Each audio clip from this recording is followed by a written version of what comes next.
ఉదయాన్నే ఇలా టెంపుల్ దర్శనానికి వెళ్ళి అంటే టెంపుల్కి వెళ్ళేసి బయటకు వచ్చి కూర్చున్నాను. దర్శనానికి వెళ్ళొచ్చి హాయిగా పచ్చని చెట్లు, అందులో ఇలా తొలకరి జల్లులాగా మండు వేసవిలోనే తొలకరి జల్లు వస్తాయి. ఆ వేప చెట్టు, రావి చెట్టు, మన మహాలక్ష్మి శ్రీ మహావిష్ణువు ప్రతీకగా భావిస్తుంటాం కదా. చూడండి, మామిడి చెట్టు, ఇలాంటి దేవగన్నేరు, ఇలాంటి వాతావరణంలో ఉదయాన్నే కనుక ప్రారంభించామనుకోండి రోజును, కానీ ఎంత హాయిగా ఉంటుందంటే ఒక ఆధ్యాత్మిక వాతావరణమే కాదు, మన మనసులో ఒక తెలియని ఆనందం అన్నమాట, ఉత్సాహం. అసలు వర్షం అంటేనే ఉత్సాహంతో తీసుకొస్తుంది.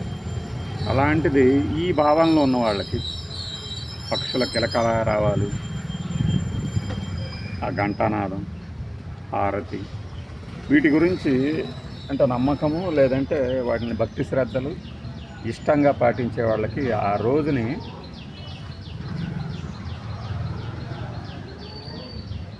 ఎంత హాయిగా ఉంటుందంటే ఈ చుట్టుపక్కల ప్రాంతాల్లోనే నివాసం ఏర్పాటు చేసుకోవాలనిపిస్తూ ఉంటుంది. అందులోని ఆనందం అనుభవించే వాళ్ళకి తెలుస్తుంది. ఇది ఈ చిన్న వీడియో ద్వారా నేను చెప్పాలనుకున్నది, పచ్చని చెట్ల మధ్య హాయిగా ఉండటం ఎలా ఇది.